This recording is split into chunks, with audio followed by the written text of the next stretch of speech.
Hola, soy Juan David Correa y esta es mi columna del 18 de diciembre de 2025 para la revista Cambio, la última columna de este año que regresará el próximo 5 de enero después de dos festivos. A todos les quiero dar las gracias por compartir, escuchar, leer esta columna y por supuesto a la revista Cambio por la hospitalidad de acoger mis opiniones, mis ideas, mis historias. Y esta, para cerrar, se llama Diciembre en París.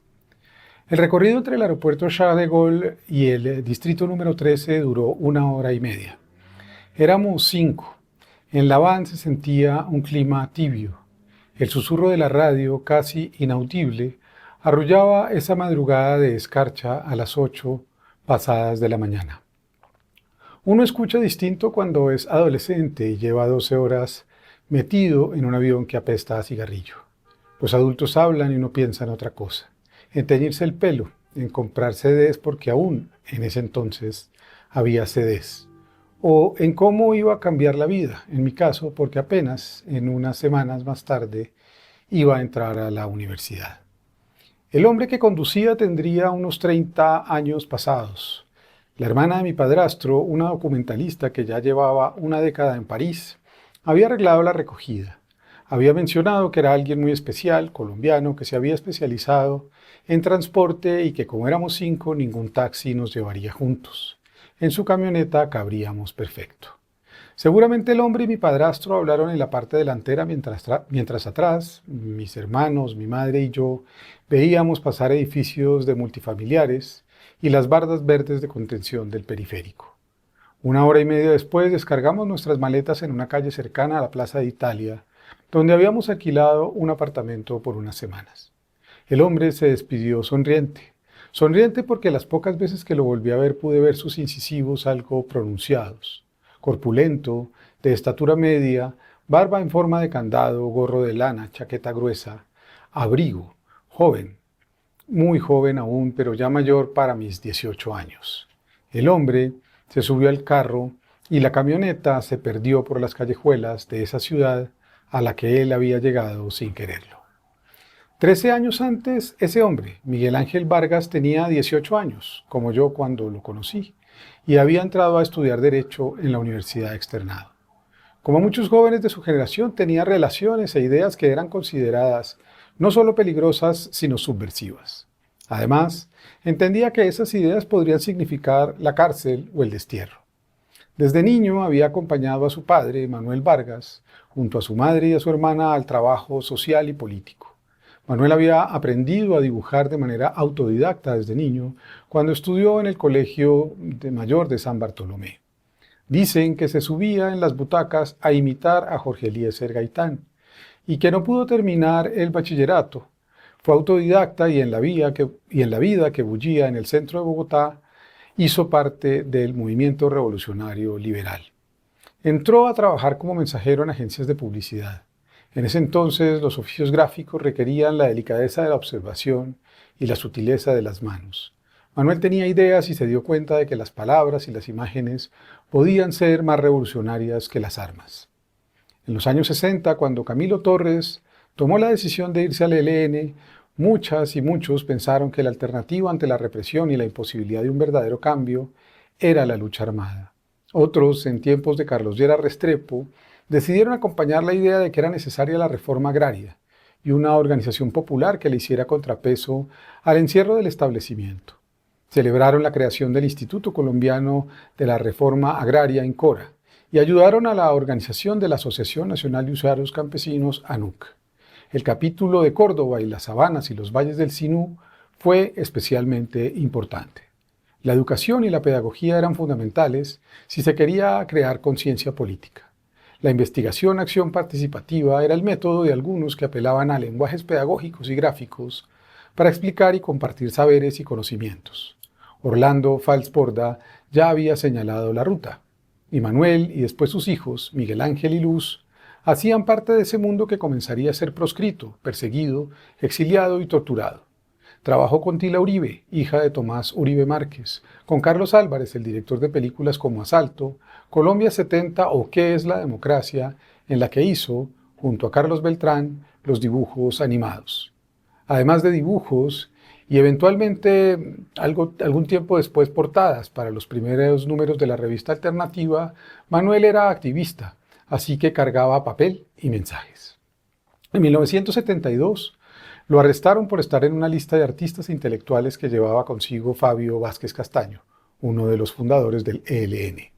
Eso bastaba para señalar a alguien y desaparecerlo. Al salir de la cárcel, para no caer de nuevo en las manos de quienes sabían que atreverse a pensar era empezar a luchar, se exilió en Guatemala. Sus dos hijos mayores, Miguel Ángel y Luz, se quedaron en Bogotá para terminar el bachillerato y luego continuar la universidad.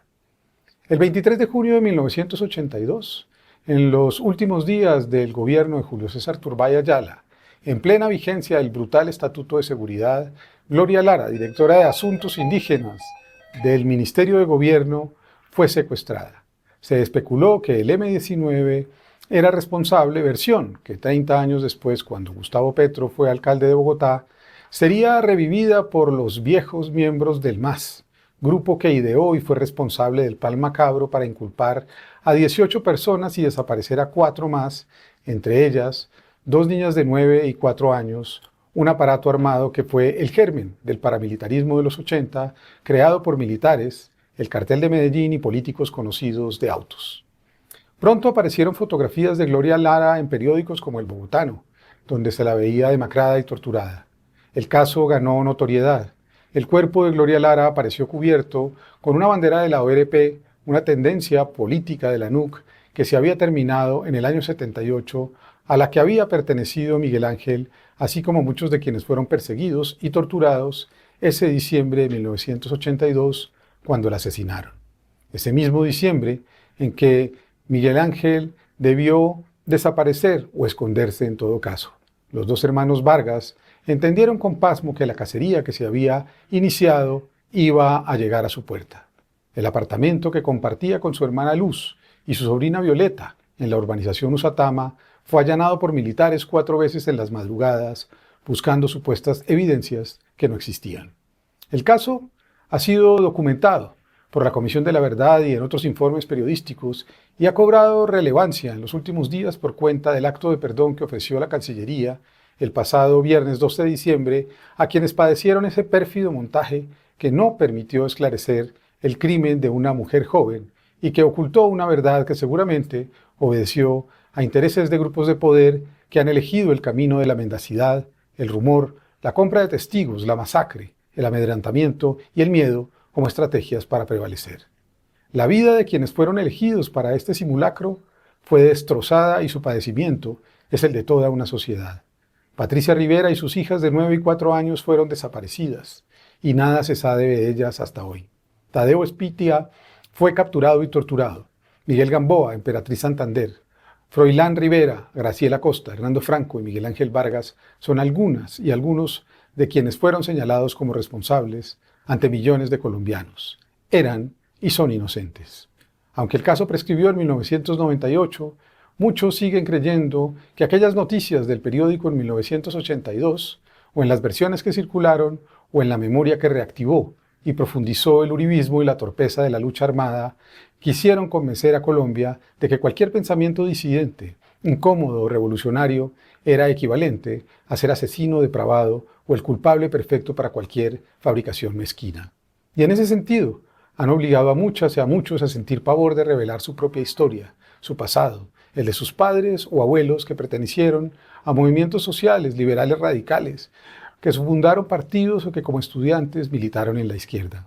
Ese pecado ha equivalido en Colombia a cargar con un estigma que, por fortuna, ha comenzado a revelarse y a revelarse con las 2 Bs y ya no tendrá, sea cual sea el destino, que vivamos el próximo año un camino de vuelta a las sombras.